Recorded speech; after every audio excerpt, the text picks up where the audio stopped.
Here's how to save for later on Amazon.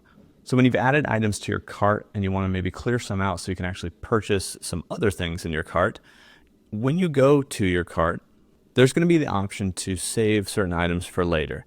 Maybe I don't want to lose this item and just remove it from my cart. I actually want to save it, but I need it somewhere else so I can proceed with my checkout with other items. So this top glass pitcher here, if I want to save it for later, there's a blue button down here just below it. Same thing on mobile, just below it, you're going to find save for later. When I click save for later, it'll take it out of my cart and put it in my save for later section. That section is at the bottom of your cart. So as you scroll down, you'll see more items down here and all these different saved for later items. So that's where this picture just went. It's now saved for later here in my save for later items. And so even if your cart is empty, so I could delete this item and remove it from my cart.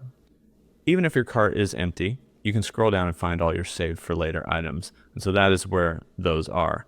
If you want a one-click link to your cart, you can check out the affiliate link in the description. That'll take you right to your cart on Amazon, and then you can see your save for later items. But that's how you can save for later on Amazon.